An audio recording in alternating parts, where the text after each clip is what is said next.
Everybody, good evening. Once again, you are welcome to the Back to School Masterclass. And I am so excited because, there's just this confidence that comes when you are prepared. And I'm glad that we're here doing this together this night for the next 90 minutes thereabout. We're going to be having, this conversation on how we can get our children ready for school and how we can even prepare ourselves as they transition into another school year. And so by way of introduction, my name is Sandra Oluwadare. For those who might not know me or for those who may be watching the replay, I really hope I'm able to record this completely. My name is Sandra Oluwadare. I'm a parenting coach and a child development consultant and the founder of Winning in Parenting. And what I do is to help parents raise wholesome children. What I do is provide support to help parents raise wholesome children and to build thriving families. That's what I do. And today or tonight, we're going to be having this discussion about how we can prepare our children for school. All right. So it's been a couple of weeks since the children have been home, and going back to school, there's a mix of emotions. Some parents are already tired. They can't wait to have their children back in school. Some parents are, they're wondering how they're going to cope, especially if their children are going to school for the first time. They're wondering how they're going to cope with having their children in school. So it's us parents at different levels thinking about different things entirely. We're in different phases, right? But the most important thing is that we want the best for our children. And we must understand that it's not a matter of wishing, neither is it just a matter of praying, right? There are certain factors that are responsible for how your child is going to perform at school in this new year. And, their all-round well-being as well. Prayer is important. In fact, we're having back to school prayer for our children tomorrow. I'm going to put out the link for those who are not in our community. Prayer is important, but there are certain things we need to do as parents to prepare ourselves to ensure that our children have a thriving and flourishing time in school this new year. Now, what is the objective of this masterclass? Why did I think that I should put this together? It's a different thing when we're sharing tips and hacks here and there. There needs to be immersive learning where parents are able to understand what exactly is expected of them. Because it's very easy when we say, oh, this is what we want our children to achieve in this new school year. This is what we want them to do. This kind of results we want them to come home with. But we also need to begin to point the fingers back at ourselves to say, if I want my children to come back with this kind of outcome, what do I need to do? What will I need to do? Or who do I need to become to ensure that my children are able to produce this outcome? This is so important. And so I designed this session to provide practical tips and insights that can help you support your children academically, emotionally, and socially as they return to school. Remember, we're talking about a wholesome child who's going to have a wholesome experience at school. Please, if you have questions, you have any concerns, there's anything you want to clarify, please, you can drop those questions in the chat. Now, why is it important to do back to school preparation? Isn't it just to buy their school gear, change their school bags, or, wash the ones we already have and buy their, their lunch boxes and all of that? What's the big deal about preparing for a new school year? I need us to understand that the way we prepare for the transitioning into another school year is going to determine the kind of success our children are going to have, how intentional you are in planning out the foundation of your child stay in school all through the school year is going to determine how they will thrive in school, right? Because children are going to face a lot of pressure. They're getting into a new class. They're going to meet new set of people. And so you realize that these things come with a lot of emotional stress, right? And we want to prepare ourselves to be able to prepare our children. So it's not just us preparing our children for school. We also need to prepare ourselves so that we can effectively prepare our children to get back to school. This is so important. You want to lay the foundation of success for your children in this new school year, then you need to take what I'm going to share with you seriously. What are the major challenges? What are sorry, let me move this. This is blocking my view. All right. What are some of the major challenges children face? What are some of the things that they are going to be confronted with that may shake them a bit, or, things that will make them want to cower in and say, oh, I'm not going to school and all of that. But before we go into that, I want you to put in the chat, what is your biggest concern? Your children are going back to school. What is your biggest concern about that? What do you have any fears? Are you wondering how you're going to navigate this? I want you to share one big concern, or even more than one. What is that concern you have in your heart now? And you're wondering, oh, how will my children navigate? I want us to put that in the chat. I want to sample your opinion. I want to know how you feel about all of this. Let us hear in the chat, what is that one concern you have? And you're saying, oh my goodness, how will this child fare in school this new term? Some children are going off to boarding school. Some are going into a new school, and you won't tell me that there are no concerns in your heart. So I want you to share, what is that one thing that is bothering you? My screen seems to be frozen. I hope you can still hear me. I want us to share. Are we here? Are we here? I want to hear from at least 2 people before I move on.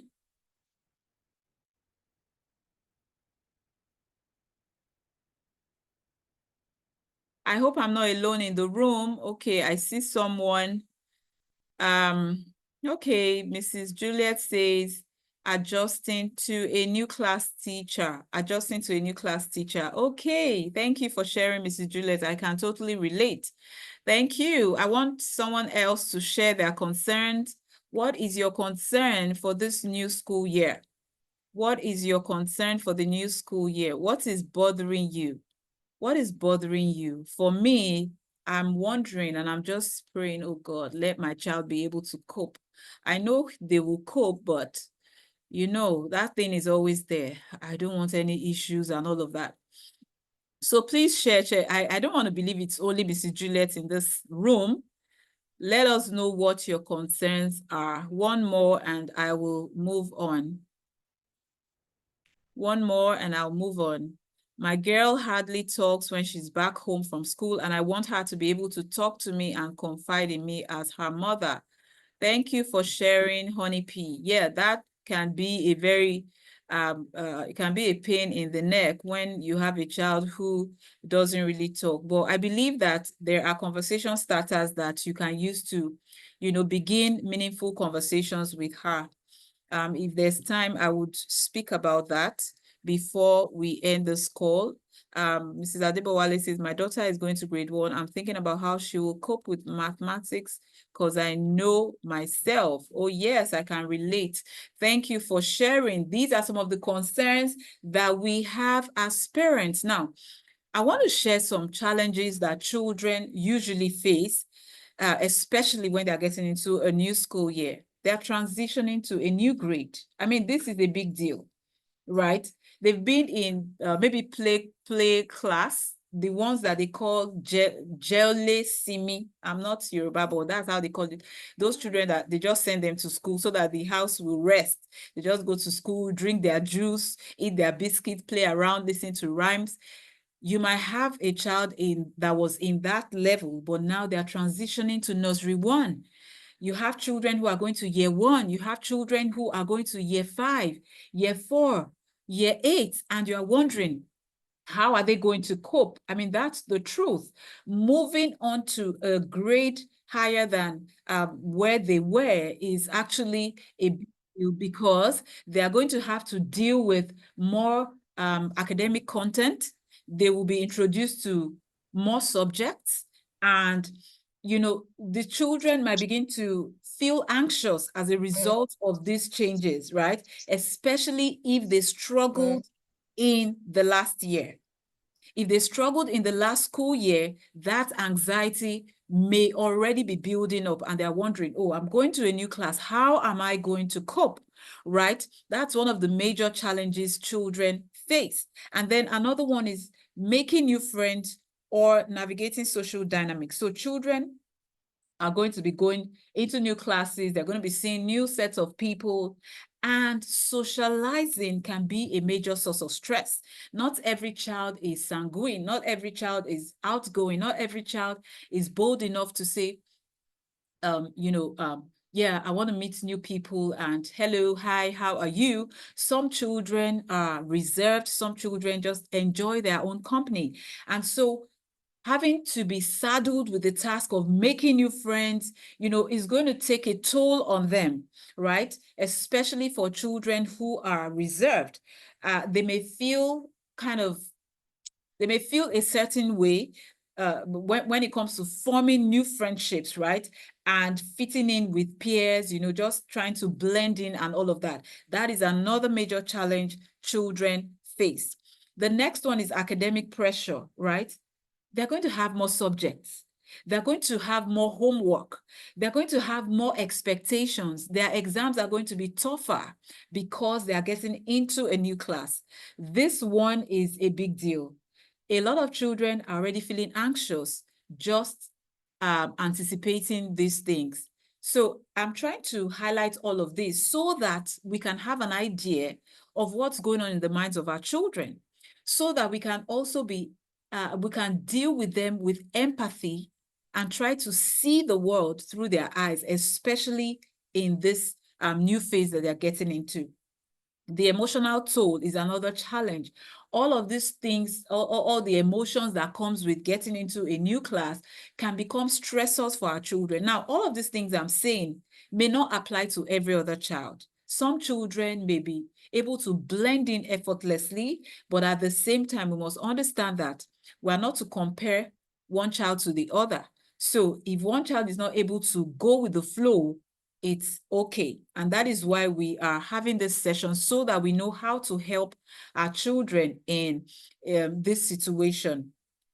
Now, what is your role as a parent? What is your role as a parent? You have the power to mitigate much of the stress your children may experience as they return to school, majorly by creating a supportive home environment for your child. So whatever it is that children are going to be faced with, however their new school is going to be, whoever their new teacher is going to be, you as a parent, the role that you play is huge.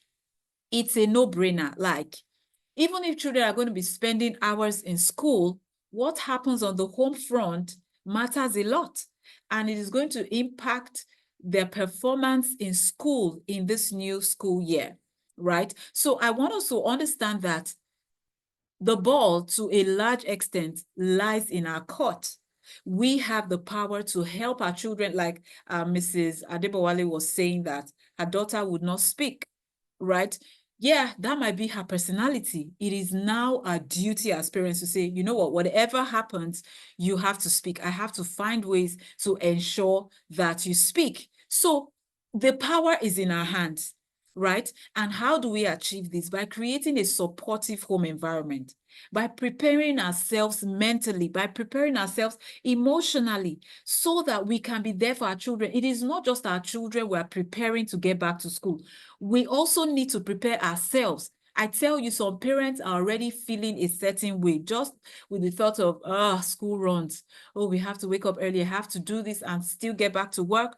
Some parents are already thinking about these things. So we also need to prepare ourselves mentally to ensure that everything is in place. We need to be emotionally available for our children. We need to reassure them. We need to encourage them. We need to affirm them so that they can be off to a good start as they get back to school. Now, the first thing we need to do when we're talking about preparing our children to transition into the new school year is to set goals. Setting goals with our children. The role that this plays in their academic performance is something that cannot be overflogged. I cannot overemphasize the importance of setting goals with your children. The first thing this does is that it cultivates ownership and responsibility. Once you are able to get your child to set goals for the new school year, what you're doing is that you are getting the child to have ownership mentality. The child knows that my success lies in my hands. The child is not a child that you set goals with. It's not going to say, I want to succeed. I want to pass my exams. I want to do well. I want to do excellently in school this new year. And the child will just go and sleep. No, because the child has set goals. Children who set their own academic goals are able to take ownership of their learning. They know that the ball is in their court. They know that they have a bulk of the work to do. They know that it is not their mom or their dad who is going to come and start pursuing them to do homework or complete their classwork or whatever it is, right? So when you get your children to set their own academic goals, not you shoving your goals down their throat, you're making them set their own goals just by asking simple questions, which I'm going to talk about later. You are encouraging them to take ownership of their learning. This is so important because when children are involved in this process, they become committed, they become accountable. Do you understand? They are not, they know that their success in school is not by chance. They know that it is not your business. You are going to do your part, but they know that they have to be responsible. They know they have to they have to manage themselves in order to deliver on that goal. This is so important. Now, the second thing you want to do, or the second thing that setting goals for the new school year does to your child, is that it builds confidence and motivation. Children, can you shut the door? Can you shut the door? Children are able to get motivated. Why? Because they have written their goals. And once the goals are written, they want to achieve those goals. You and I know how it feels when you write down a goal and you say, oh, I want to lose 5 kg in the next 3 months, or I want to save this amount of money in the next 2 months. And then that time comes and you check your savings, you truly have that amount. There's this rush of excitement. There's this rush of, satisfaction that comes over you because you hit that goal. And that's what we want for our children. Let us remember that we are not even doing these things just for now. We are also trying to instill these values into the children so that even as they grow into adulthood, they are able to continue with this practice, right? So when you set goals with them, you are helping them build confidence and motivation. For example, they say, okay, I'm going to be reading this subject 3 times every week. I'm going to be doing this, 4 times every week. Achieving those goals, no matter how small, boosts their self-esteem. They're able to say, oh, I was truly able to read those subjects. I was able to read my notes. I was able to do this. It has a way of motivating them, and it has a way of pushing them to thrive more in the new school year. This is so important. What is another thing that setting your goals will do for you? It helps these children develop focus and time management. You have already set goals, and children, we know these days that when children are coming back from school, the kind of school bags they're bringing, the kind of workload they're bringing is quite much, right? But when they have their goals set or written out, they can't be overwhelmed. Like even if they're overwhelmed, they still have, there's this form of regulation they have. They are still able to contain it because they have goals that are set. So if you have a child who is always, the child is always scattered, disorganized, the child doesn't know which subject to do first or what to do next, setting goals, getting them to set goals would really help to organize them and help them to do better in their academics, right? Because when you set goals, you are able to have a clearer direction. You set goals and say, okay, I want to do better in science this term. I want to do better in math this term. You know where you are working to. You know what you are working towards. You know the direction you are driving to. And so it will help you plan what you're supposed to be doing. And that's the same thing that happens to our children. So you want to prepare your children for school this term, no matter their age. Get them to set goals. Now, how do you set these goals? It's not about just setting goals. You need to set these goals in a way that your children are not overwhelmed, and you need to set the goals in a way that they will be easily achievable. And so I created this section of this masterclass where I'm sharing how you can actually involve your child in setting realistic goals. You know how it is when you are giving somebody instruction and they're like, okay, let's just go. Let's just obey her. Do you understand? It's a different thing when I am involved in making that decision or giving that instruction. Because I am involved, I am committed to going. So it's not you just saying, oh, Sandra, let's go to that place. Because that thing matters to me, because I contributed to making that decision, I am committed to going with you. It's different from you just coming to say, Sandra, let's go. I might not want to go, right? So how do we involve our children such that they are able to set realistic goals? The first one is collaborative goal setting. Collaborative goal setting such that it is not just you setting the goals, but you are sitting down with your child. You are having a conversation and you're asking the child questions like, what do you want to achieve in this new school year? What subjects are you excited about? You're going into this new class. What subjects are you looking forward to? What are the club activities that you would like to participate in? Who are the kind of friends you would like to make, right? These are questions that you should be asking your children that would help them set meaningful goals. And because you are not just shoving it down their throat, because you are asking them these questions, they are committed to achieving the goals you set.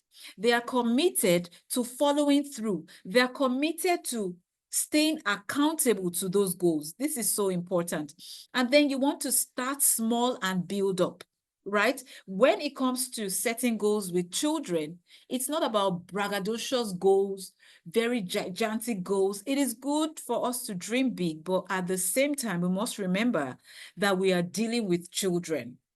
And when we're dealing with children, we also want to be careful enough to organize or create goals that when they don't achieve them, they won't break down emotionally. I hope you understand what I'm saying. So we want to, even if you're speaking to your children and they have huge goals, you also want to get to that position where you are helping them break down the goals into actionable steps. You want to get to the position where you are helping them make the goals look more realistic, right? So that they can easily tick off the goals as they begin to achieve them. They can easily tick the checklist rather than one gigantic goal that they may not be able to achieve all through one whole term. And at the end of the day, they are not encouraged to even set further goals because the first one was not funny at all, right? So you can start with a mix of short-term and long-term goals. So your short-term goals might be, okay, you get to do your homework, complete your homework every week, right? And your long-term goals may be like, okay, so after this term, at the end of this term, this is the grade I want to get in this particular subject, or at the end of this term, I want to be more sociable, I want to have more quality friends, you know, whatever it is the need of your child. Remember, you have to take into consideration the personality of your child. And remember, it is not just about you. It is not about you shoving your goals in the throat of your child. Even if you are going to add your goals, you also want to ensure that you let them speak. Remember, when they are involved, they are more committed, right? And then you want to use the SMART goals framework for school performance. We all know the SMART goal framework. The goal has to be specific. It has to be measurable. It has to be achievable. It has to be relevant. It has to be time-bound. Specific. Don't just say the child, if your child says, you ask your child, what is your goal for this new term? Don't let the child say, oh, I want to do better in school. That is too broad. How do you want to do better? Which subjects? What grade are you shooting for? You know, how do you want to speak after this term? How do you want to write? How do you want to comport yourself? You know, specificity is very important because it just helps you hit the nail on the head. You know that this is what I am gunning for in this new session. So let us encourage our children to be specific, or even when they tell you those broad goals, you can try to make it more specific. And then the goal has to be measurable. You have to be able to track the goals. You can't just say, I want to study math every day of the week. How do you want to study math? Is it that when you come back from school, you're going to be reading math or doing math problems for 20 minutes, right? So that you can measure what they are doing, so that they can even track themselves. You can even do a checklist depending on the goal that your child is setting for the subject, right? You can do a checklist and you say, okay, so this is what every week I want to cover from page 1 to whatever, and you mark it. I want to cover page 1 to whatever, you mark it again, right? Just do something that is trackable. This, it gives you joy. Like during the holiday, one of the things that I do with children was using our routines. We use our routines judiciously, like the routine for weeks. I just drafted the routines, and the children were so excited to tick. You know, ticking it, even as adults, it does something to you. You set your to-do list for the day. You are able to tick and say, oh, I am. Where is the book? That is so important. So we want to create checklists for our children so that they can measure their goals. Then the goals have to be achievable. Like I said earlier, even if they have gigantic goals, let us help them break them down into small, manageable steps so that they don't get discouraged after all my efforts, it's not paying off, right? Because the goal is just too big. This is so important. And then you also want to ensure that the goal is relevant. Is it relevant? I know that they can have goals in different areas of their lives, but their goals should be relevant to their academics. Get them to set goals that are related to their academics. This is so important. And the goals should have timelines, right? So that they are also able to appraise themselves. When do you want to achieve this? When do you want to be reading? When do you want to be studying? Let us be on the same page so that I can help you. Yes, you can tell your children that I really want to support you this term. So tell me when do you think you want to be studying and all of that. They might give you funny answers because of course they might not want to study, but you know how to do it. Let them know that you want to support them as much as you can. And so you need to hear their input so that you can come up with a plan. This is so important. And then, okay, so this thing is blocking you. Okay, creating effective study routines and how to design a study schedule. Yes, so I have talked about goal setting, how important it is. And now I'm talking about how our children can design, how we or they can design a study schedule that can help them. How best can they study for maximum or optimum results, right? I even as adults, studying sometimes may not be too easy, right? Especially because there's so much distraction in the world today and all of that. We're being pulled in different directions. So we want to intentionally create a study plan, a study schedule for our children. So my screen is frozen. Please let me know if you can still hear me and if you can still see me, right? Can you hear me? Can you see me? All right. So how do you design a study schedule that can actually help your child do better? The first thing I want to talk about is consistency. You have to be consistent. Whatever study schedule you're going to come up with, the consistency has to be there, right? How regularly are you going to be studying, or how regularly is your child going to be studying, right? How are we going to transition from school activity? So your child is coming back from school, he has to now transition into his afternoon or evening routine. How are we going to do that? The reason is because children feel safer, they feel more secure, they feel more empowered when there is a structure in place, when there's consistency, when there's predictability, they know what to expect. They know that, okay, whenever I get back from school, English is the first subject I read. That's after I've eaten, after I've rested. This is a subject I read first and all of that. So apply this to your child's reality, right? There's no hard and fast rule. Sit with your child and have this conversation, right? And come up with a consistent plan, a routine that can help you or help your child do well at studying, right? And the next thing you want to do is time blocking. So in the schedule you are creating, how are you creating lump sums of time? What's your time blocking going to be like, right? You need to assign specific time blocks to different activities. Assign time blocks to tasks, to subjects, right? Especially in those subjects where your child might be struggling, right? For example, you can say between 4 p.m. to 4:30 p.m., we're going to be doing math, or we're going to be doing the sciences, or we're going to be doing music classes or whatever. And then you have a short break for 15 minutes. After 15 minutes, we're coming back, and this is what you're going to do, right? Remember, what I'm saying is, I'm hammering on intentionality. Please don't let what I'm saying be in your head. It's not a matter of being in your head or in your mind. Write it down so that your children can run with it, right? So that everybody sees it, even when you are not home, even the people living in your home, they know what is expected for each child as at when due, right? And then the next thing you want to do is to customize these things to fit your child's need. Every child is different, right?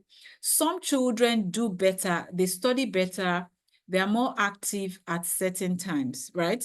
Some people are able to work productively, even us adults, in the morning, some in the night when everyone is asleep, right? So you want to understand your child and customize their schedule, their study schedule to their needs.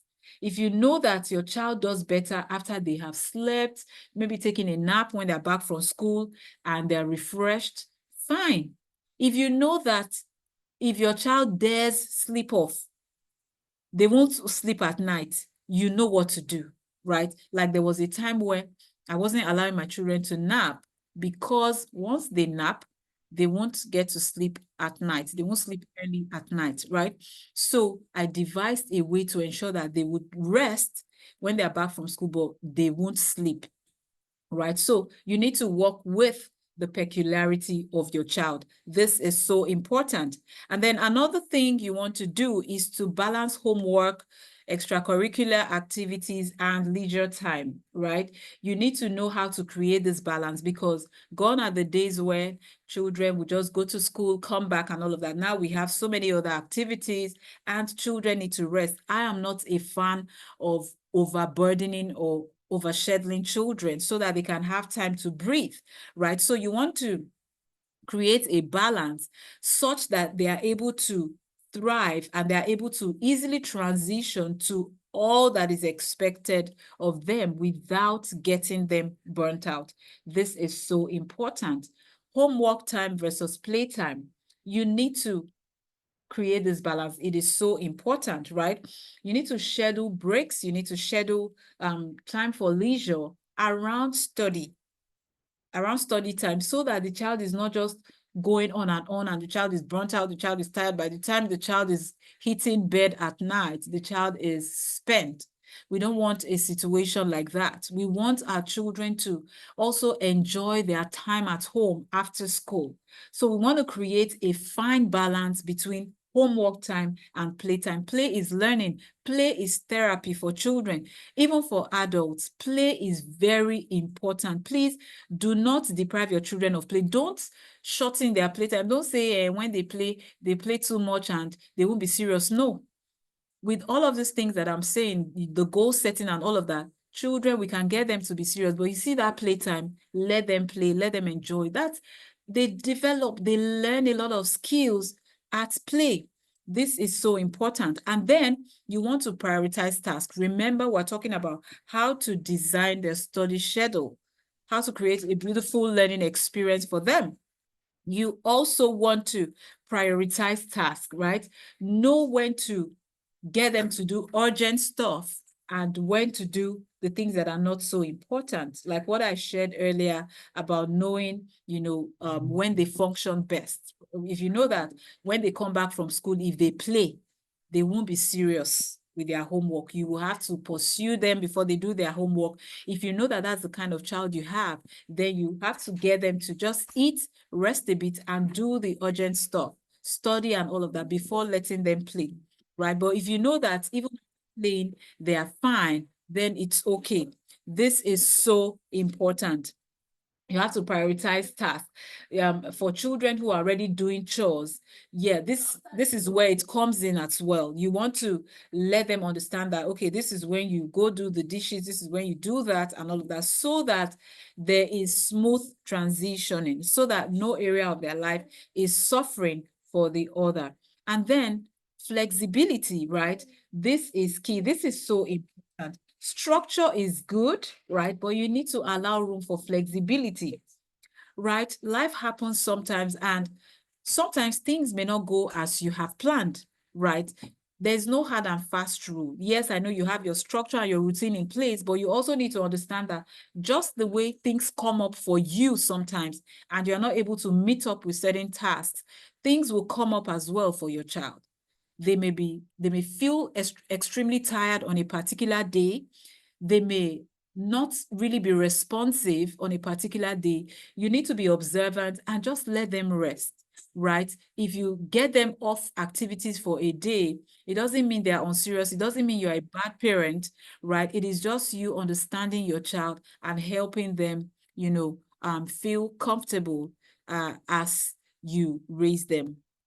So the next thing I'm going to be talking about now is effective study planning. Effective study planning. All of these things that I was sharing earlier, these are not things that you put in your head. These are not things that you say, oh, I have this in mind. In fact, this is something that you document and do, like you do all of these exercises with your children, so that both of you are on the same page, so that you carry them along. They know that mommy is serious, daddy is serious. I mean, this is how we're going to be studying this term.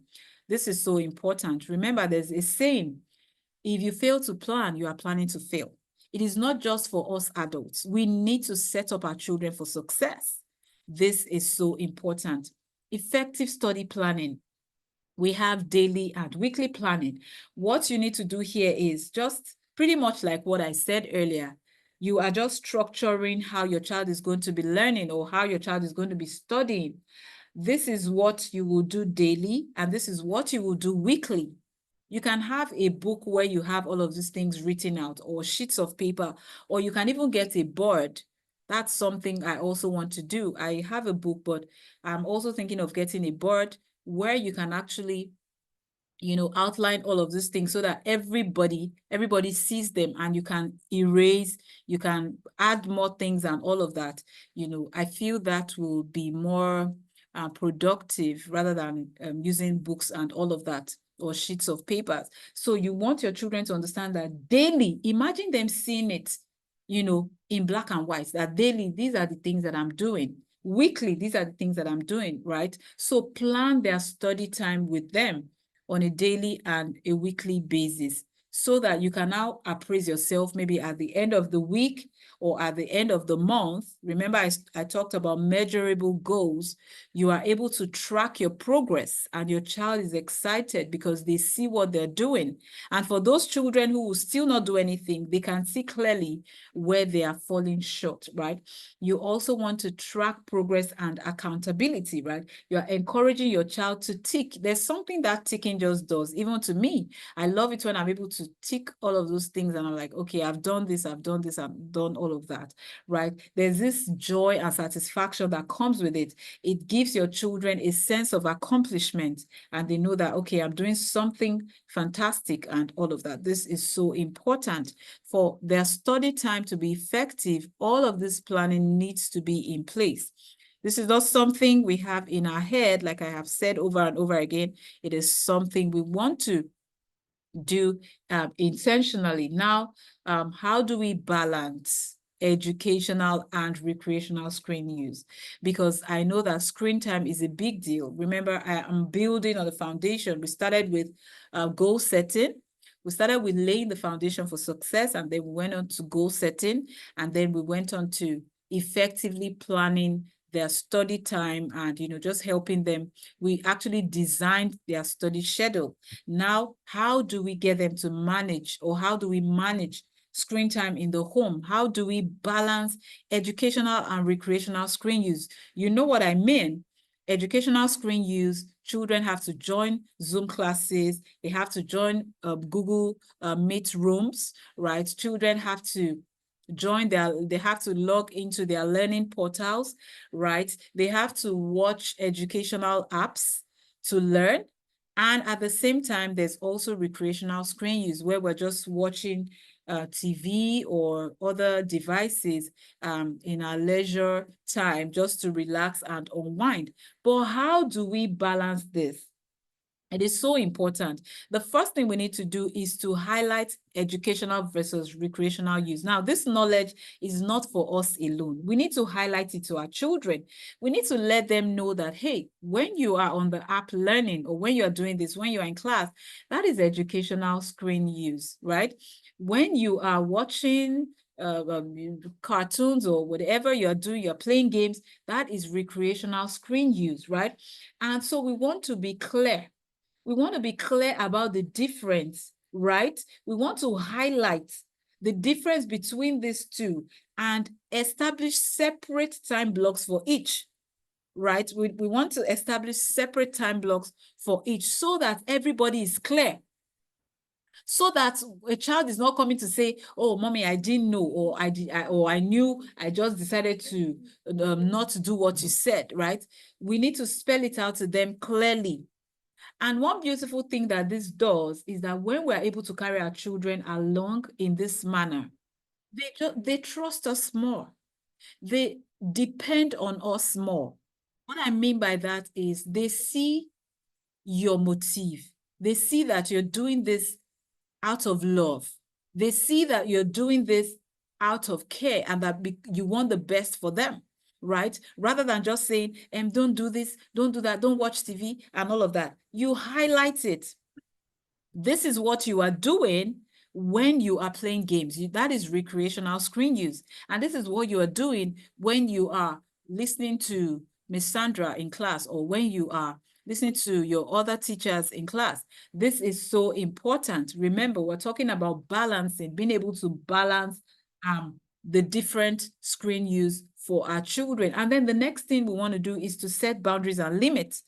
Remember, we are talking about how to get our children to thrive in school this new year. And you and I know that screen time plays a huge role on their performance. Screen time impacts them positively or negatively, right? So this conversation is so important. Set your boundaries and your limits with your full chest.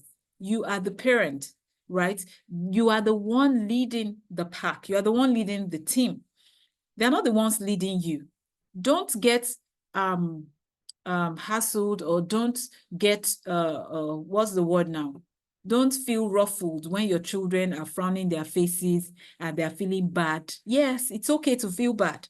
It is okay to feel bad so long as I am asking you to do something that is beneficial. Of course, when the struggle for screen time autonomy comes, children are like, oh, mom, I need to have the remote control and all of that and all of that. Yes, they will even be angry with you, but don't get ruffled by that. You are the one God has put in charge. You are the one in the office of parenthood, not them. You need to set your boundaries. Yeah, I know that the limits went slack, because of the holiday and all of that, but they're going back to school, to a new school year where there will be much more work to be done. The academic pressure will be there. So you want to set your boundaries without even looking at their faces, right? Set your boundaries, but you are going to work with your child. Have the conversation together. Let them know that this is why too much screen time now that you are resuming is not going to help you in any way. And then set reasonable screen time. For some people, they don't even do screen time all through the week until the weekend. For some people, they can allow 1 hour a week. Whatever it is you want to do, ensure that they're not consuming more than 2 hours of screen time daily. And it even depends on the capability of your child.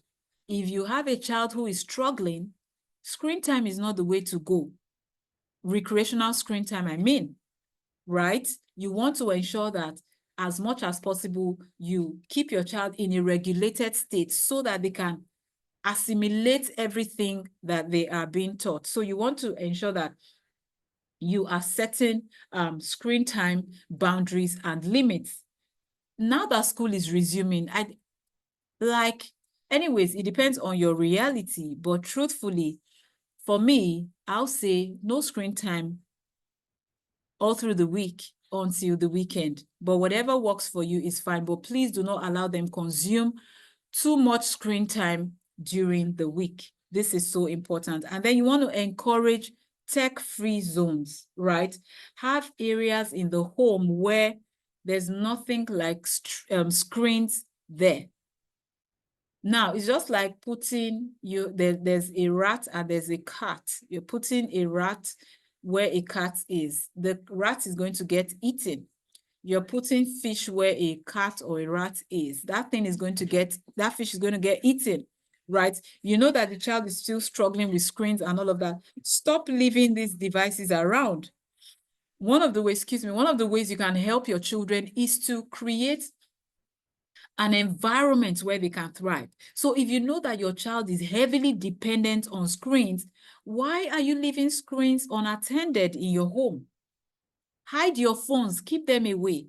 I know that you might be saying, why do I need to hide my phone and all of that? Yes, you can actually train your child not to touch your phone. But if you are on a journey where your child is heavily dependent, you are still trying to get to that point where your child will see your phone and they will turn the other way. You better carry that phone and go and hide it. Don't even keep it in view. Do not tempt them while you are on your journey to teaching them how to pull away from these devices. Make the home, make it, what's the word to use now? Curate your home in a way that will strengthen that goal you want to achieve. So don't leave the remote control line about. Don't leave your phones unattended. Don't leave computers everywhere. Have tech-free zones in the home.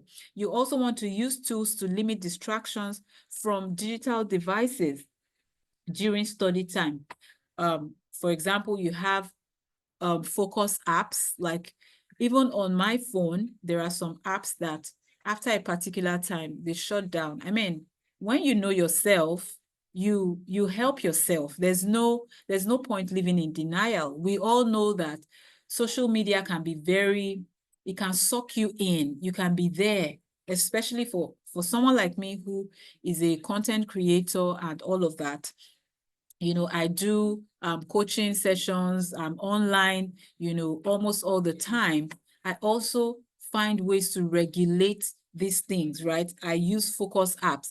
So if you have children who are maybe teenagers, or some parents who have already given their children phones, which is not even advisable, to give children smartphones when they are not even, when they have not been schooled on how to navigate the internet world, right?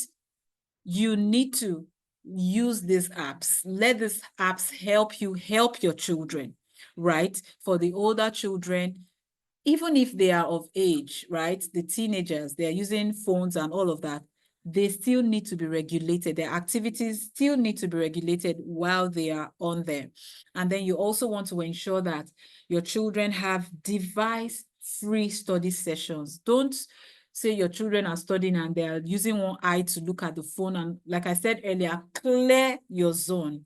Clear your zone, whatever it is, even if it is painting. Like there are some children, I remember when I used to be a classroom teacher many years ago, and there was this girl in my class. This girl she used to be heavily distracted. Like she would see me in class, I'm saying something very important, and she's like, Miss Shwandra, you are beautiful. And I am teaching, I'm doing serious business. And the only thing that you can see is someone who is beautiful. Like, she will be so distracted. Any little fly or mosquito that passes, she loses it, like she's distracted. Now, there are some children like that. I don't blame her. That's her personality. But there is a way to handle a child like that.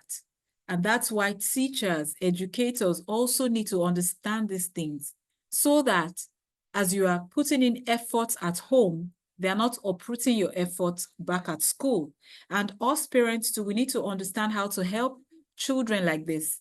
For example, that kind of child, where she's studying or where she's doing her homework, you shouldn't put up paintings. You shouldn't put up flowers, because she will focus on those flowers. Where she's studying should be bare, right? Because anything she sees, she's going to fix her gaze on that thing, and she will focus on it until she loses concentration, and after 30 minutes, she has not done anything. So you want to ensure that the areas where your children are studying, based on their personality, it should be device free so that they don't get distracted, so that they can maximize that time they're going to spend studying, right? This is so important. And then you also want to schedule tech breaks. Even if they're going to be using the screens, maybe they're playing a game or two and all of that, you want to ensure that you are having this conversation with them.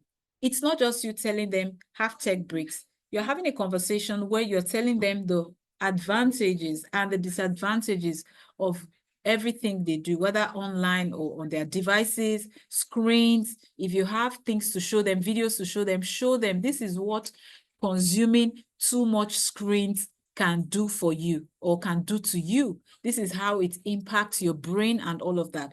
When we let them understand the why, they are more committed to doing the right thing. They feel more accountable to do the right thing. This is so important. Let me move on quickly. Let me know if you are enjoying this. Let me see your comments in the chat. I hope I'm not speaking to myself. Let me know if you are getting value from this session. Please leave your comments in the chat. And if you have questions, please leave them in the chat as well. How do you help your child manage anxiety? How do you help your child manage back to school anxiety? Okay, so let me read the chats and probably take a drink of water. I'm getting value. Thank you so much. Thank you. All right, let me take a drink of water. All right.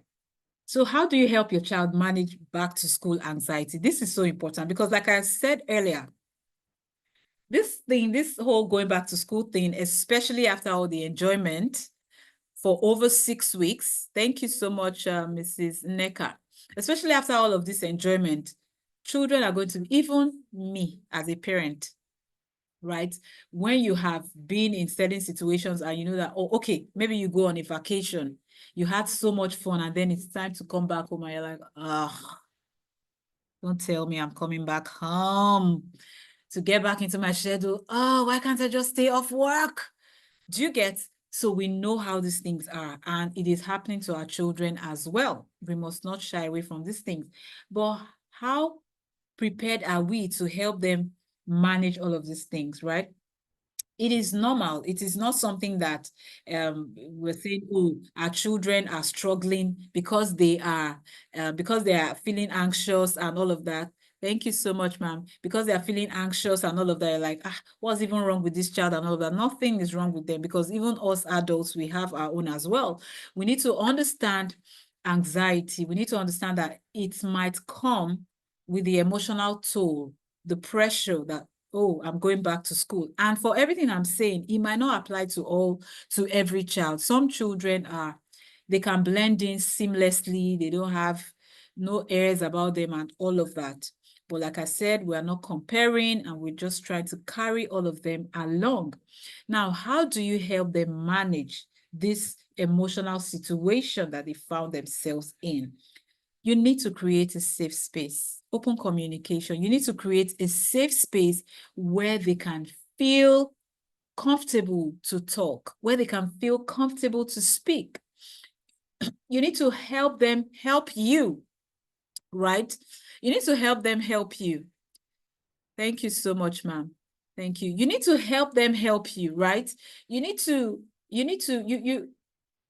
Okay, as an adult, you know what you're dealing with on a daily basis. There's traffic, there are bills to pay, you have to work, you want to enjoy self-care. So many deadlines, so many timelines, so many things, calling for your attention, right? It happens to children too, in their own capacity.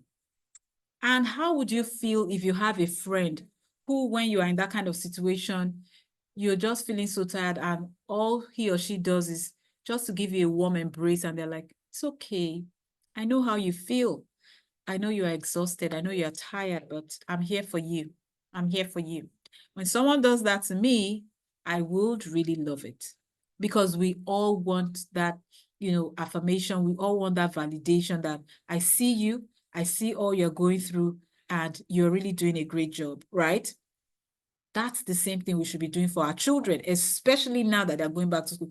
This is not the time to now start saying, this class that you just started, you're already doing this and that, you're already fighting, you're already asking your teacher too many questions and all of that.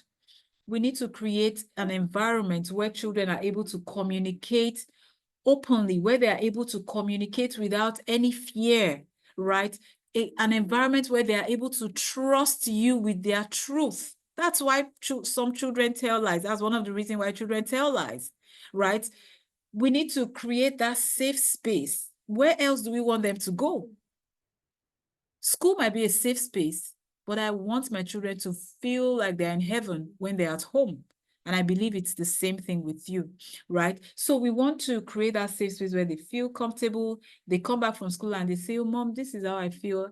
I didn't get this correctly, and I just feel that I'm not doing well. Like, where they are able to tell you their truths, where they are able to tell you their pain, where they are able to tell you their setbacks and everything. And one way you can also encourage them to do this is to ask open-ended questions, right? Don't start asking, how was school today? Fine, and all of that. You can begin to ask questions that maybe when they get back from school every day, or even now before they go back to school. Most schools have still not resumed. How are you feeling about going back to school? How are you feeling about going to school today? Oh, you didn't have a good day yesterday. How do you feel about going to school today? They would open up. They will begin to tell you things. Is there anything you are worried about? Did someone speak to you in a way that made you feel uncomfortable? And all of that. Do you understand? All of these things will make children feel safe. When you begin to ask deep questions like that, you're helping them get to that position where they say, okay, I think I can trust my mom. I think I can trust my dad. It's not that children don't want to trust their parents, but we also need to prove. We say respect is earned, right? It's the same thing. We also need to prove that we're trustworthy, right? This is so important. Let me run quickly. Then we need to validate their feelings. You want to help your children ease off the back to school anxiety. you need to validate their feelings. Trust me, so many things are going on in their minds, and this is one of the places stress comes from, right? So it is important that you validate their feelings. Don't dismiss their concerns. A child is telling you that this is what is happening. I'm not having fun in this class. I'm not this, I'm not that. I don't like one boy in my class. He's always pushing me and all of that. Don't dismiss their concerns. I know you have paid school fees. I know that it's not easy to change school, right? But even before you begin to start thinking of changing school, follow it up. Don't dismiss the concern, because if your child is telling you things and you're acting as if they are not important, if bigger things happen, do you think they will tell you? They would just, they would collapse under the burden of those heavy emotions. Because even the light ones they were telling you, you were making them feel as if it's not important, right? Validate their feelings. Don't dismiss their concerns. When they tell you things, oh, my first day at school, say, okay, it's okay. It's okay to feel nervous on the first day at school. I mean, when I started work, my first day at work, I felt really nervous. Or my first day, my first interview on TV, I felt really nervous. Or the first time I came out to speak, I felt really nervous. It's okay to feel that way, but this is what you can do. That is what you can do. I understand why this is hard for you. I've been there too. Validate their feelings. Let them know that there's nothing wrong with them. Let them know that their feelings are valid, because emotion invalidation is a big deal. You are not validating their emotions. You are heaping up trauma for them. And then we find adults today who are not able to divulge information. They are dying in pain, but they don't want to talk to anybody. It's not about saying if you talk, then you don't trust people, they will use it against you. It's not even only about that. Some people naturally will not talk because they were silenced all their life as children when they were growing up, right? So we don't want this to repeat itself in the lives of our children. You also want to teach your children calming techniques. Remember, we're talking about how to ease their back to school anxiety. You want to teach them calming techniques. You want to teach them breathing exercises, right? Okay, so when you feel this way, you feel that your palms are getting sweaty, you feel anger already boiling or welling up inside of you, what would you do? Okay, start breathing deeply. Do this. You know, whatever it is, however you want to teach them to breathe in a way that expels all the anger, or in a way that can help them exhale, do it. Teach them breathing techniques, right? Teach them visualization. Teach them that once they are getting angry, they can begin to visualize a beautiful memory. Maybe they begin to visualize, oh, that day that we went to the park. Oh, I remember that day we went to have ice cream and candy floss and all of that. Teach them to select a picture, a beautiful memory in their head, and begin to, I'm getting value as well. I'm so happy my son of 10 years comes into the room. I heard the conversation. Having to hear same things. I'm not just so happy to. Oh, thank you so much. Thank you, ma'am. Right. So when they are able to fix their mind's eye on that particular beautiful picture, it helps them take it. It's like it removes them from that angry state that they are in. Right. Even as a parent, you can use this technique as well. It's called visualization. You, rather than you getting me angry, I'm going to focus on something beautiful. You are not responsible for my emotions. I am not going to allow you determine how I feel. I'm not going to allow you determine whether I get angry or not. So if you're making me angry, I'm just going to be thinking about my jollof rice or my amala that I'm going to eat. Teach them to remove themselves from situations like that so that they can regulate themselves and not begin to get into arguments and fights and all of that. And then you also want to do some daily check-ins, right? That is part of the calming techniques that I'm talking about. You want to check in on your child daily. Please, I know that some of us are busy, right? But please, according to your reality, create something that can help you have daily check-ins with your child.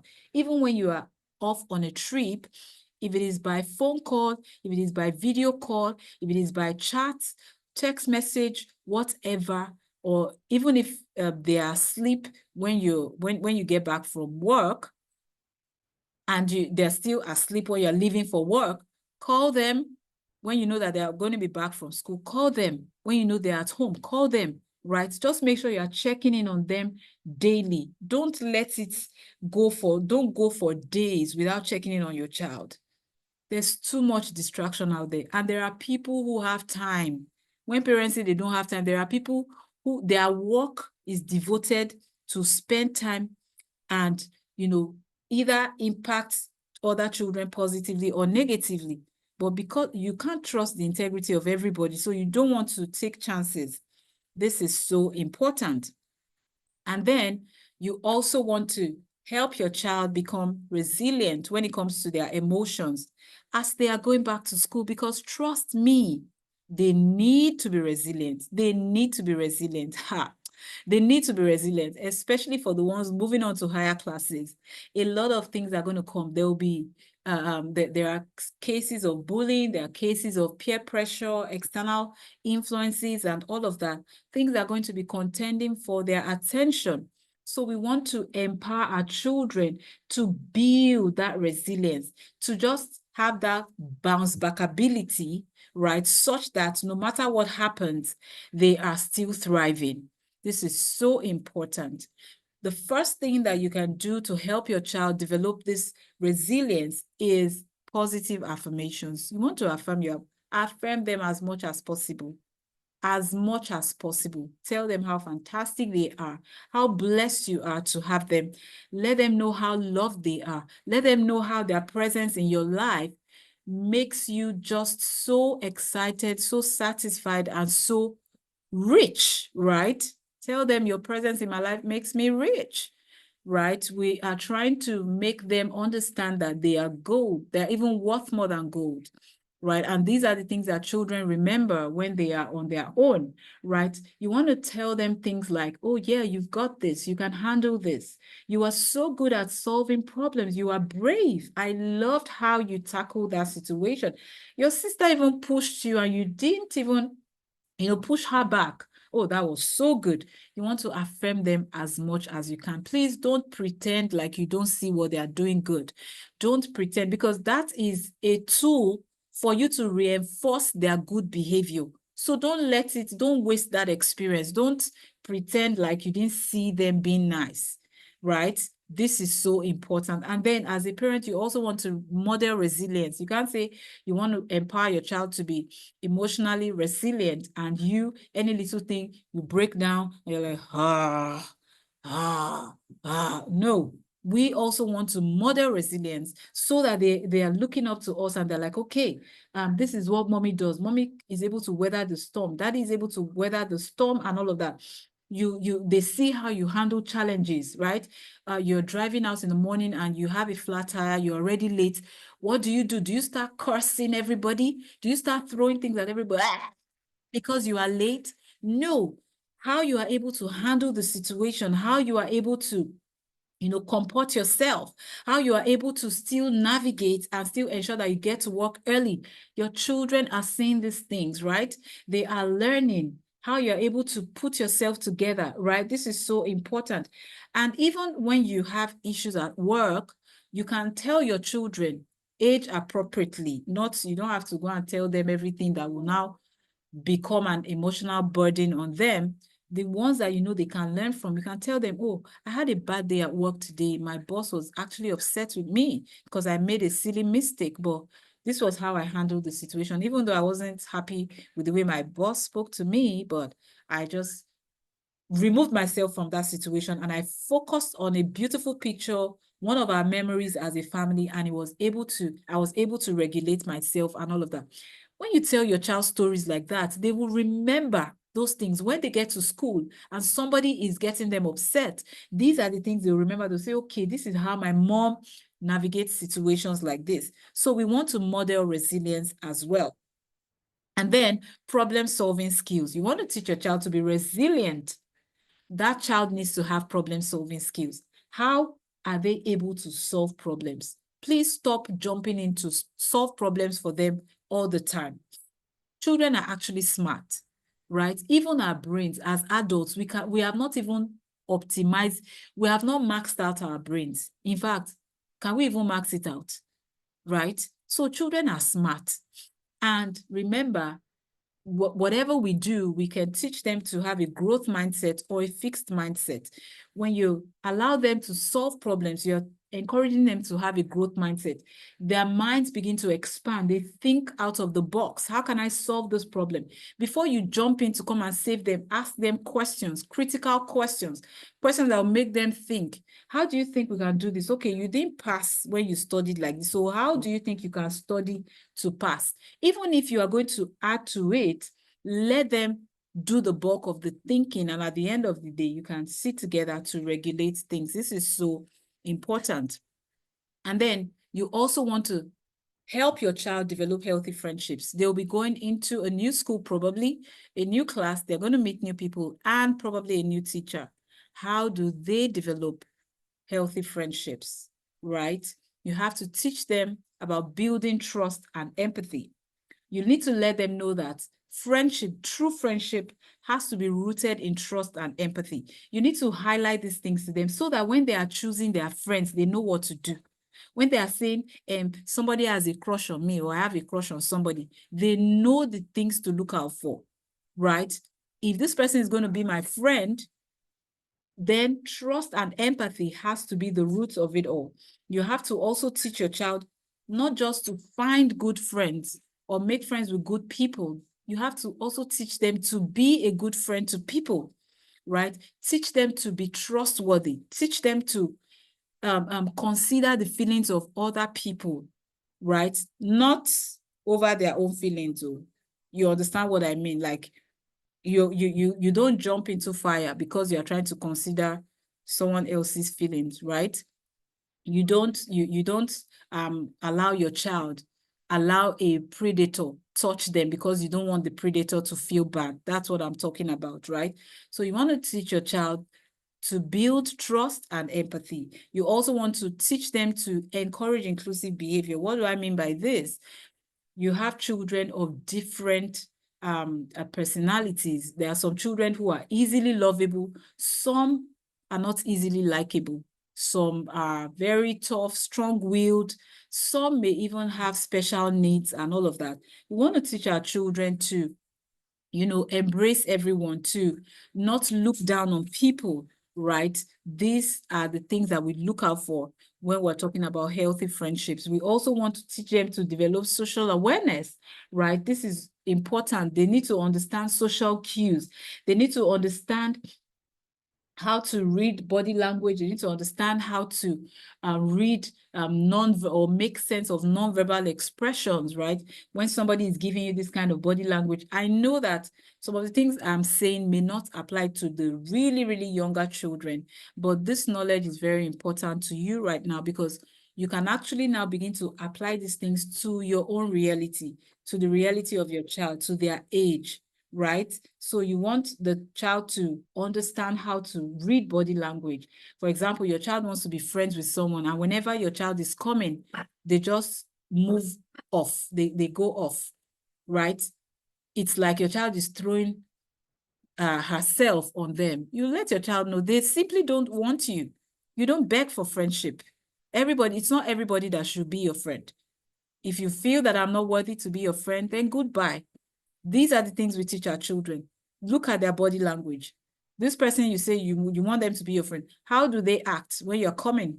Are they still making jest of you, gossiping about you? Because we find that some children are growing up with people-pleasing behavior. Even if they're hurting in that relationship, they still want to be there because they want to chill with some big boys or big girls, right? So you want to let them know that if you are receiving this kind of body language as feedback, you have no place in that relationship. Take a walk. There are many other people who will be happy to be your friend. This is so important. Yeah, because they're going to be making friends in this new school year. And then you want to also address bullying. You want to address bullying and conflict resolution, right? You need to teach your children even before. I pray that they are not confronted with bullying situations and all of that, but we also need to prepare them beforehand. We need to let them know what to expect. We need to let them know what they can do, right? So we want them to recognize what bullying looks like. We want them to recognize the behaviors that we should be looking out for, right? And we need to make our children understand the signs. Let them know that when this person is acting in this way or that way, this is what it's all about. It's beginning to look like bullying. And we also need to understand the signs to look out for in our own children. Have their grades dropped? Have they suddenly become quiet? Have you noticed unexplained anger or changes in their behavior? You want to pay close attention to these things so that you are sure that your child is not being bullied, right? And then you also want to teach them or even equip yourself on how to confront bullying behavior, right? You want to teach your children how to stand up for themselves. In as much as we're teaching them to be respectful, to speak politely and all of that, we want to teach them assertiveness. We want them to be able to use their I statements. I feel upset when you speak to me that way. I feel upset when you call me those names. I really do not like it when you call me those names. So we want to teach our children how to confront bullying behavior. Don't say it won't happen to my child and all of that. Yeah, we don't want it to happen to our children, but please, we need to prepare them, to be able to navigate this situation. And another thing you want to do is to let your children know that they have a safe space at home. Children go through a lot. I interact with children frequently, and they go through a lot, honestly. Some children, they have huge load on their tiny shoulders, right? So one of the best gifts we can give them is to actually create a safe space at home. Let the home be a safe space. Please, this is so important. Let the home be a place where children can come and report what has happened without the fear of someone saying, oh, you are lying, I don't believe you, and all of that. This is so important. And then we also want to teach our children how to resolve conflict. How do you resolve conflict? Because it's not just about us parents. We're not going to be there with them every waking moment of the day, right? We want to be able to empower them to know how to navigate, because sometimes they're going to have issues with their friends. There will be friction in their relationships sometimes. How are they going to handle these things? So important. These are app points you're making here, Mr. I'm heading out to work now. I hope there'll be a replay for us. Okay.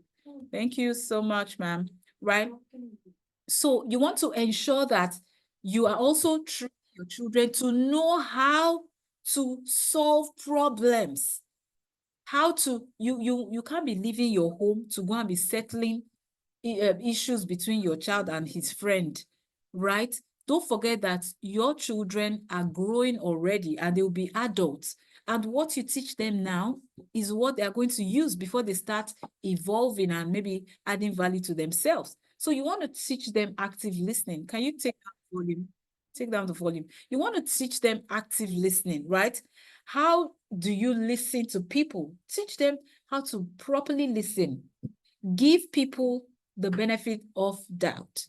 Let them explain themselves. Because this person has offended you doesn't mean that the person is not worthy to be listened to. It's your way or the highway. No. Teach your children how to listen, how to hear the other person's point of view so that they can have a better perspective of what to do in that situation. Teach them how to find a middle ground. Let your children know that when there's a conflict, it doesn't mean that somebody must win, right? It doesn't mean that they must win. Let them know that sometimes compromises have to happen. And what do I mean by this? Sometimes you may have to be the one to apologize, even if you are the correct one, even if you're not the one that has offended the other person or whatever, right? You need to let your children know that at some point, you need to find a middle ground. Okay, I am sorry, right? Remember, we're talking about effective conflict resolution. This is so important. You need to let them understand that when we compromise, when we're able to meet at the middle ground, sometimes it's a form of collaborating to solve problems. We are collaborating to resolve disagreements. You're letting them know that the fact that we are not in agreement doesn't mean that we can be enemies, right? The fact that we are arguing over a particular thing doesn't mean that, things have gone bad and yeah, you go your way, I go my way, except it degenerates to that level. Do you understand? This is very important. And then the next thing is calm communication. You want to teach them how to communicate in a calm manner. This is very important. Let them know that even if they are upset, remember what I talked about when I was explaining visualization, even when they are upset, there are certain things that they can do that can help them stay regulated. There are certain things they can do that can bring them back to their Zen state, right? There are things that they can do that can help them, function better. This is so important. Remember, you are sending your child off to school, maybe boarding school, and you will not be there with them. You want to equip them as much as you can. And now the next one, how do you encourage responsibility and independence? How do you encourage responsibility and independence? Just a moment. So how do you encourage responsibility and independence? Age-appropriate tasks to encourage self-sufficiency. You have to encourage age-appropriate tasks. I know that some parents may feel that, oh, their children are too young and all of that. I know you know the drill, right? No matter how young they are, there are things that they can do. Even if it is just to pick one thing from the floor or just to pick one thing from the table, you need to let them know that they can actually contribute their own quota to make the home run smoothly, right? This helps them to be self-sufficient because we will not be with them every waking moment of the day. They will need to do things themselves, especially the ones going to boarding school. So when you start allowing them do all of these things in the home, you are preparing them to transition better. And then there's progressive responsibility. This thing does not happen overnight. You have to start from somewhere. For younger children, it can be them picking their toys, it can be them just putting their clothes together. And for older children, it could be them maybe cleaning the bathroom, cooking, and all of that. Whatever phase your child is at, just know that this thing can be progressive. It should be progressive, as a matter of fact. And no comparison, right? Don't use one child's yardstick for another child, right? Your approach, your principle might be the same, but let your approach be tailored to the need and the personality of your child. You also want to encourage independence and responsibility. Problem solving has to come to play. Like I already explained earlier, children need to learn how to solve problems. All you need to do, guide them, give them tips. You can give them clues, right? But you can give them questions to prompt them. Okay, if you do it like this, what do you think will happen? Okay, if we walk from this place backwards, what do you think we would achieve? Throw these prompters to them so that they can begin to do the thinking and come up with solutions. That is one way to get them to be independent and responsible. Can you imagine a child having to wait until the parents are there before he makes a simple decision? Even you will be tired as a parent, right? And then you want to offer choices, right? Children become responsible when we give them the opportunity to make choices. This is what you would do. You want this one or you want that one, right? And as we give them that opportunity, they sharpen their decision-making skills, right? As we give them the opportunity to make choices, they are able to make better decisions because it's like a rehearsal. They're practicing. You ask them last month. You ask them every day of last month. You're asking them this month again. Do you want to wear your red shirt or your blue shirt?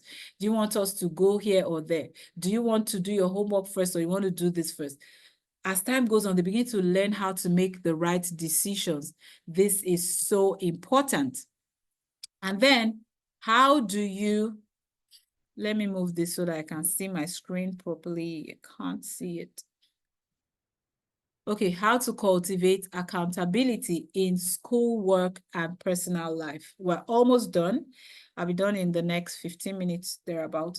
How do you cultivate accountability in schoolwork and personal life. Accountability is very important. This is one thing that just show how responsible a child is. You need to set clear expectations. Accountability begins with clarity.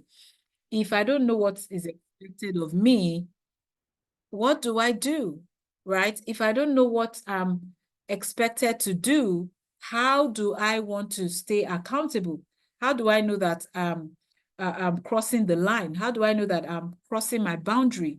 So accountability begins with clarity. Please, we need to set clear expectations for schoolwork and for household responsibilities. Remember all of those schedules that we designed earlier?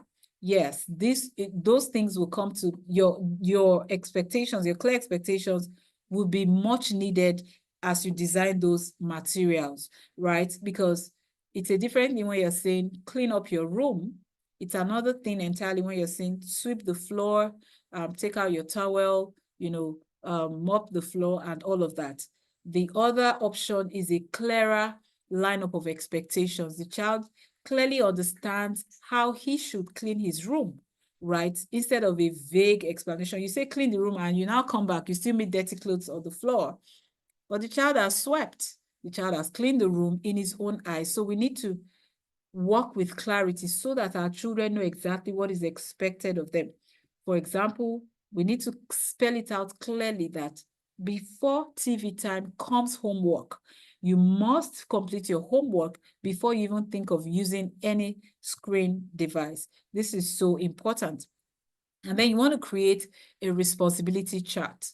All of these things, the charts and the schedules that we have designed earlier, is just to make life easier for your child especially. There's this thing that comes when there's this satisfaction when you have all of these things listed out, what is expected. It's like your to-do list. So create a responsibility chart for your child. What are the things that the child is expected to do?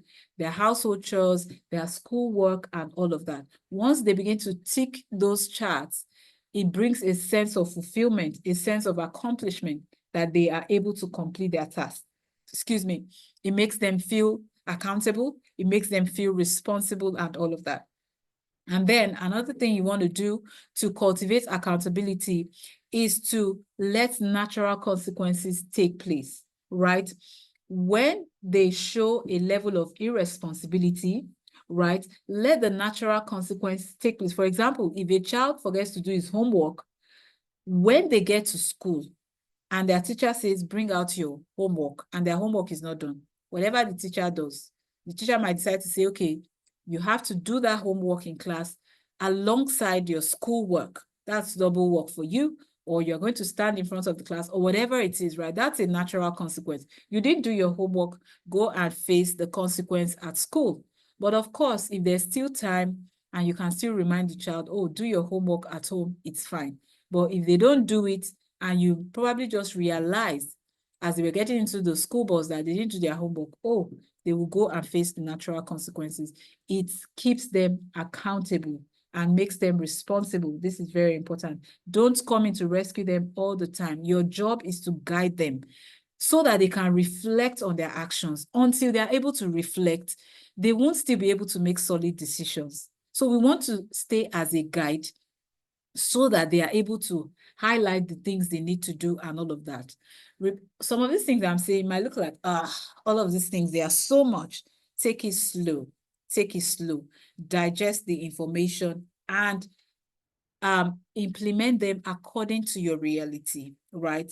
This is very important. And then you want to incentivize progress, right? I'm not saying start paying your children for everything, but I mean, everyone deserves that moral boost. Everyone deserves that pat on the back to say, oh, you're doing a great job, right? So you want to maybe take them out on a date or buy them something really interesting, just something to encourage them. It's not an everyday affair, but something that they can also look forward to say, oh, whenever I do this, at the end of this particular time, mommy is gracious enough to indulge me in this particular area. This is so important.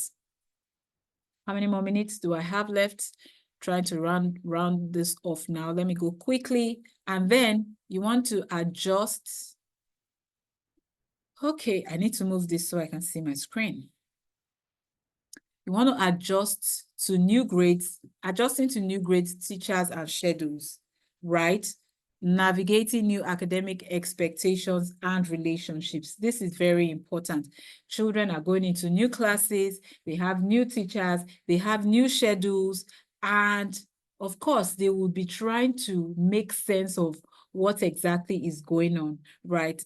We want to step in here as a parent who is truly equipped and help them navigate this new phase that they are in, right? We need to understand transitional anxiety, which is something that I've explained earlier. The new academic year, it comes with its own challenges, new relationships, different teachers, and all of that. These things can create anxiety for the children, right? And as children progress in their academics, they face more demanding curriculum, and they are more they are expected to be more independent. So the workload is much. Even their new teacher might have a different teaching style.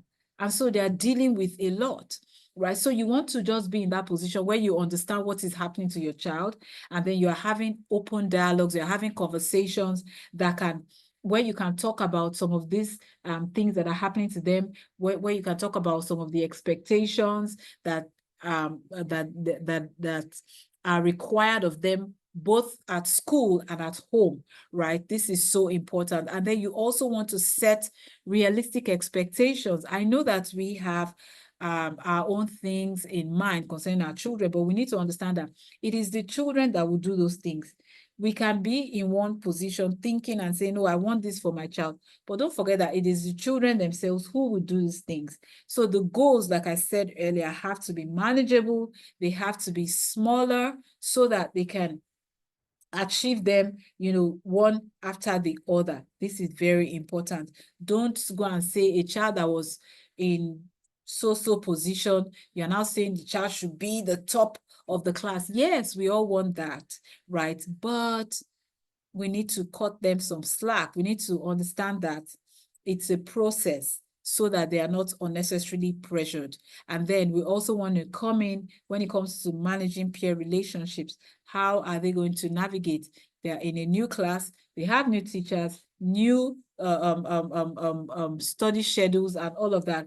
How are they going to manage their relationships with their friends? Encourage openness. This is something that rings through everything that I've been saying, right? Openness about your child's social interactions. If you're not open with your child, they won't bring you in on their social interactions. And that is one place you want to have your fingers on. You want to know who your children's friends are. You want to know what they're doing behind closed doors. You want to know the kind of influence those other friends have on your child. So you want to ensure that that openness is there so that you are aware of their social interactions. This is very important. Now, building positive relationships with the teachers to support your child's growth. You have to, this is so important. Your teacher, your child's teacher is part of your village. They say it takes a village to raise a child. Your child's teacher is part of your child's handlers, right? Part of your child's group of handlers. So you need to view their teachers as partners. Don't just say, and let them be on their own, I'm on their own and all of that. No, your child's teacher is part of your parenting circle. So you have to view them as partners, right?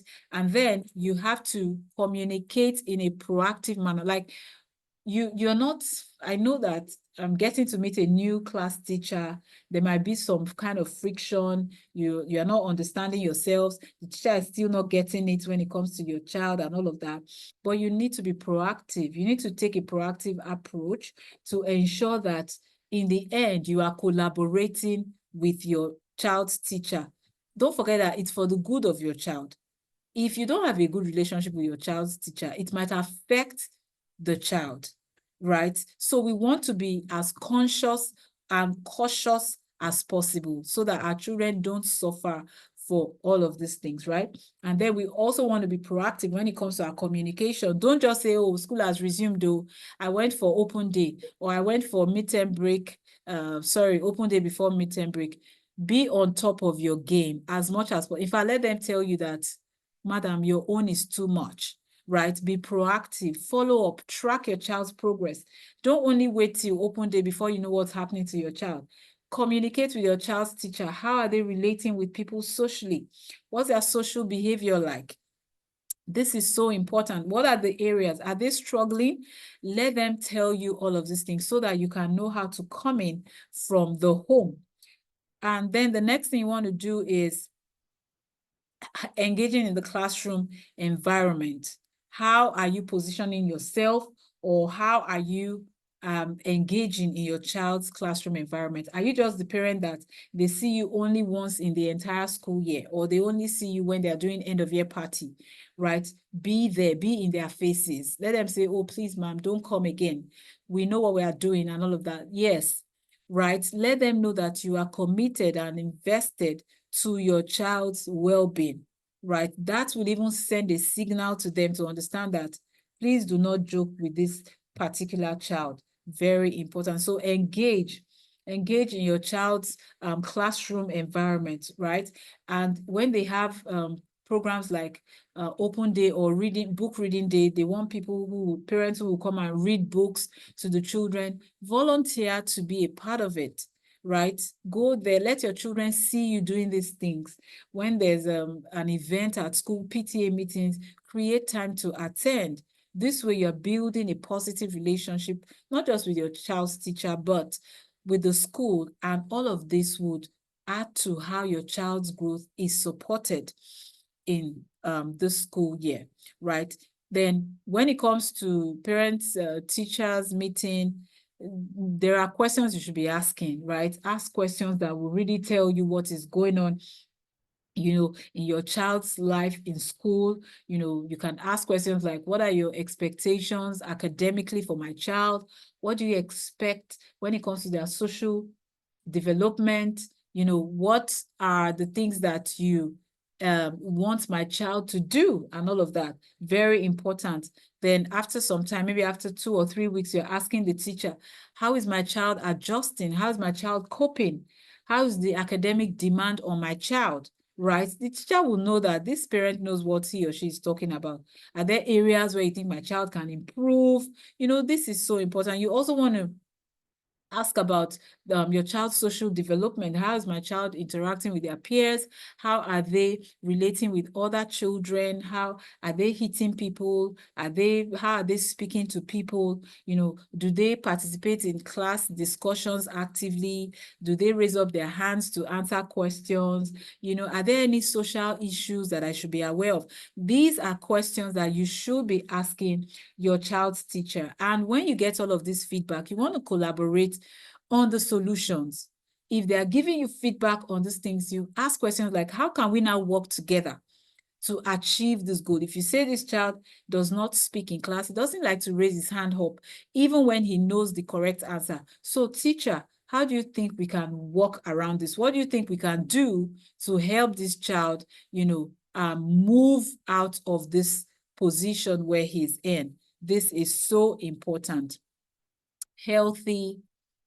Let me move my slide. Let me move this so I can see my slide. Healthy school-home communication. I'm almost done. This one is a big deal, right? We are not leaving our children's well-being, or we're not saying, oh, I have paid school fees. It's their business. They need to take care of my children and all of that. You need to understand that you have a role to play. As long as the school year is on, you have a role to play. As your children leave your door in the morning, they're not just going, you still have a role to play, even in that school, or as they go to school, or via your relationship with the school, right? You want to build trust through consistent dialogue by having daily check-ins, right? You want to ensure that you are checking in with your child gets back from school, you're asking questions about the teacher, you're asking questions about their classmates, you're asking questions about everybody you know will be interacting with your child. And this is not going to be something that is stereotyped. You can do it when you're having dinner, you can do it maybe when you're, for busy parents, maybe on the phone, You can do it while you're cooking.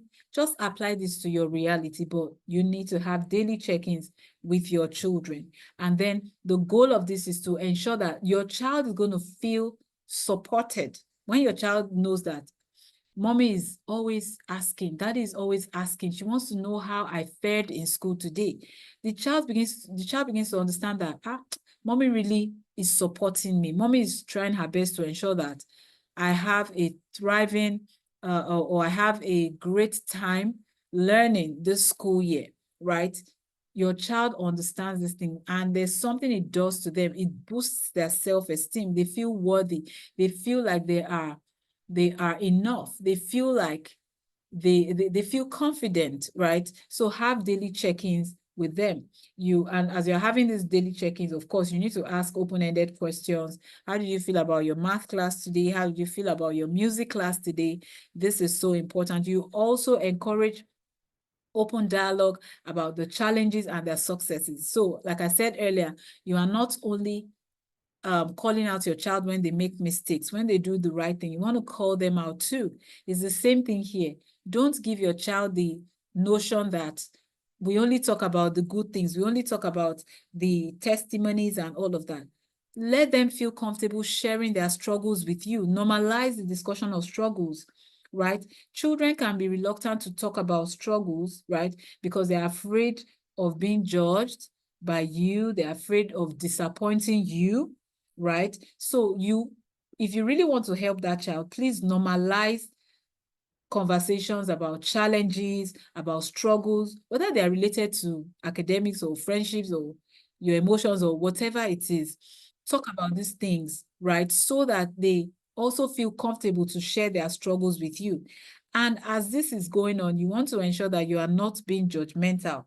Don't judge them. If that's why some children don't want to talk to their parents, because before they say A, you have judged them with B, C, D, E, F, G, H, right? Don't judge them. Listen, even if what they are saying is pinching you, just have a hold of yourself, have a grip, and let them speak. Don't judge them. You can pass on your message, but don't do it in a judgmental way, right? This is so important. And of course, as you're talking about the struggles, you also want to celebrate the successes. Let them feel free enough to share their wins with you. Some children cannot share their wins with their parents. It beats me, but this is something that I have seen from my interaction with families, right? Encourage your children. Some children, they would rather go and share their wins with other people, because even when they share their wins at home, it's as if at the end of this, so why did I even see anything, right? So you want to encourage them to share their wins so that you can celebrate their successes, right? And then you want to teach them emotional intelligence by teaching emotional vocabulary. Teach them how to use their words to express themselves. Oh, I feel hurt. I feel angry. I feel disappointed. I feel betrayed, right? Let them know how to use their words. If that's one of the ways they can become emotionally intelligent, they should be able to express their feelings. They should be able to name their feelings, right?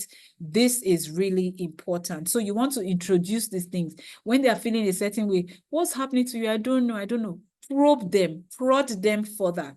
Let them tell you. You can even give them prompters. Are you feeling angry? Are you feeling frustrated? Are you feeling sad?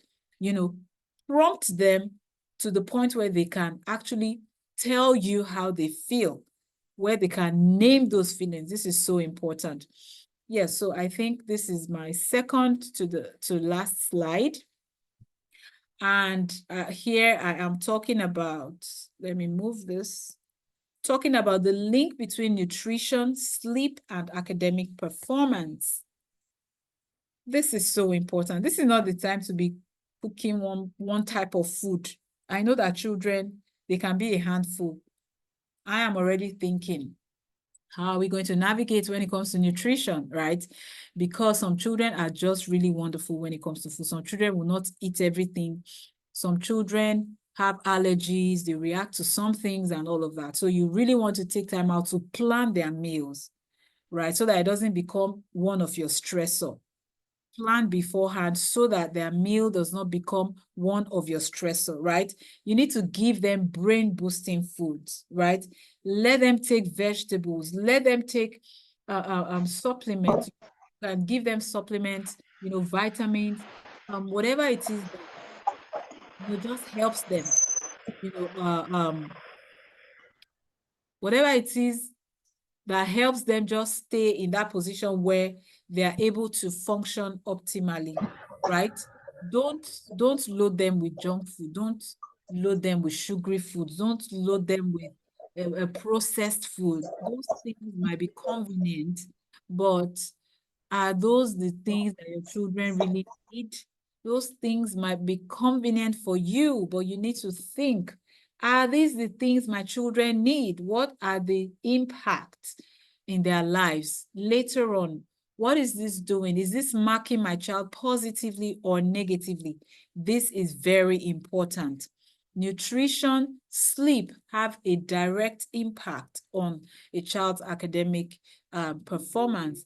And then when it comes to their bedtime routine, I know that we've had the long holiday and we're transitioning into a structured time where we go to bed at this particular time, we have to wake up at this particular time. You need to establish a consistent bedtime routine. And like I said, your screen-free zones, when it's time to sleep, it's not the time to, don't put TVs in their rooms, or even if you have put, even if you have put a TV set in their room, it should be turned off, right? It shouldn't be on. How do you expect them to sleep? With the blue light and all of that, they're going to go to bed and the TV is on in their room. You're not helping them in any way, right? You want to also set the right sleep environment. How are you going to regulate the lighting in the room? You already know your child. You know if they sleep better when the light is off or when the light is on.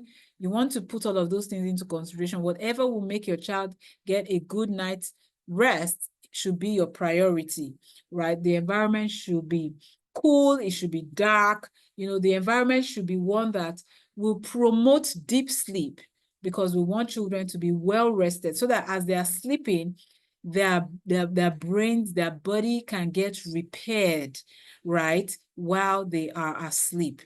And you want to plan nutritious lunch. You want to also involve children in meal preparation. For children who are picky eaters, for example, when you get them involved in the meal preparation process, or maybe when you are even shopping, or you can even get them to put their contribution. When you are drawing up your shopping list, you tell them, okay, what and what should we add? All of those things, when you carry them along like that, you are bringing them in to the same page with you, and it encourages them to stay committed to that meal. When you now finally make that meal, they'll be like, we went shopping for this thing together. Mommy, is it that thing that you bought? Oh, yes. And they feel more obliged to want to, have those meals and just go with you. This is so important. And then you want to plan ahead to avoid rush. Try as much as you can to plan ahead. You can draw your food timetable, their snack timetable, and all of that. This is so important. Now, on to my last slide. The importance of navigating school transitions with empathy, preparation, and a proactive approach cannot be overflogged. Transitions, whether to a new grade or to an entirely new school, bring both challenges and opportunities for growth. But when you maintain open lines of communication with your children, when you foster collaborative relationships with teachers, you can actually ease your children into these transitions and still lay a strong foundation for academic success. This is so important. And with this, I have come to the end of this masterclass.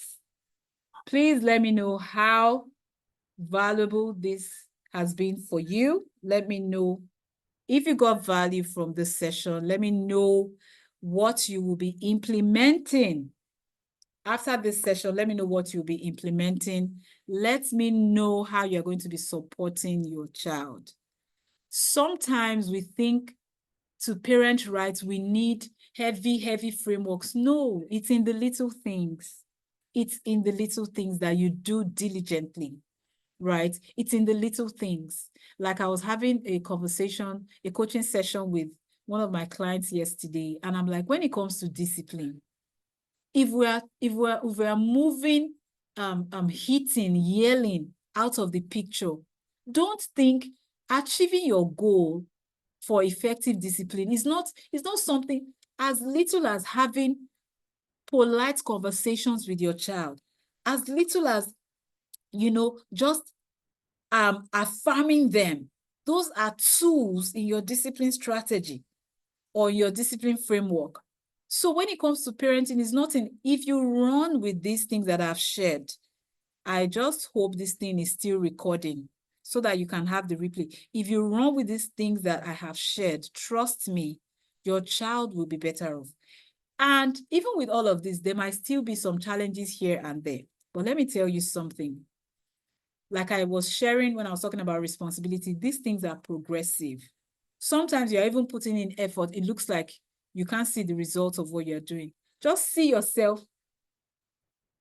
Okay, let me stop sharing my screen. Just see yourself as a farmer, right? Just see yourself as a farmer who is planting a seed, and that seed is taking root downwards until when it is going to have an offshoot, and then you begin to see how the seed is growing, right? So even if whatever you're doing now, it looks like it doesn't make sense. I've been following this child this way. I've been doing gentle parenting and all of that, and it seems like it's not working. Trust me, it will work. It will work. Whatever we do not want a situation where our children will have to recover from their childhood. We do not want a situation where we heap trauma in their lives. And so we have to equip ourselves. We have to put ourselves in the right state of mind so that we can be better equipped to help them. Yes, so thank you so much, ma'am. So much value received. This has been an insightful session, lots of value. Thank you so much. We'll create smart goals. Thank you, ma'am. Thank you so much. Thank you. I'm glad you got value. I don't want to keep you waiting any further, but let me quickly make this announcement. I am going to be having, I know that some people here have already interacted with me in one way or the other. Some of you on this live session. I don't know about people who are going to watch the replay, but I'm going to be having a 10-day parenting challenge. And that 10-day parenting challenge is like a parenting reboot program. Like a parenting reboot program, nothing too serious. What I mean by that is, it's not as if I'm going to give you a lot of workload and all of that. You get these activities, you get the tasks in your emails for 10 days, and you get a short video that you will watch on each day. But like the name implies, it's a reboot, it's a reboot program where you get to audit your parenting at this moment and, just take away those things that are not working for you and further equip yourself to raise your child better. All right, so the details, I'm going to put out the details. If you would like to be a part of it, you can send a message. You can send a message and I will definitely share the details. And if I'm even going to upload this on YouTube or whatever in the replay, I will leave the link in the comments so that you can see it. All right, so can we get some of the brain boosting foods? So you like your vegetables, for example, your vegetables, your nuts. Sometimes we are even going for the foreign vegetables. Okay, let me not say foreign, like the, what's that name they call them now? Exotic. Sometimes we're looking for the exotic fruits, the exotic vegetables and all of that. Sometimes even our local ones, ugu, water leaf, green leaf. Do you understand? Okazi, all of those things, they have lots of nutrients in them, right? So by brain boosting foods, I mean just focus on processed food, right? Whole grains, foods that are closer or closest to the ground, to their original state, not foods that they have refined and refined and refined. Do you understand? Let them eat vegetables, nuts, fruits and all of that. It would really help, because sugar has its own impact in the lives of children, especially the ones who are already hyperactive. Do you understand? So yeah, this is very important. Let your children eat whole foods as much as possible. Yes, so thank you so much. Thank you. I don't know if there are other questions. If you have other questions, please let's hear in the chat. Thank you so much for joining today, for giving me 2 hours of your time. I would be ending the session now. And once I clarify that this session recorded fully, please, I want you to share it. Share. Share it to other parents once I drop the link, and let other people get to listen to this. Thank you all so much. I love you. Look out for the link for the Parenting Reboot program. And don't forget that I am rooting for your parenting success. It's bye for now. And if you're not following me on social media, do well to follow me on Instagram. I'm there on Facebook. I'm there on LinkedIn. And I'm there on Threads. Yeah, I'm on TikTok as well. So follow us on social media. Let us connect. Thank you so much. Bye-bye.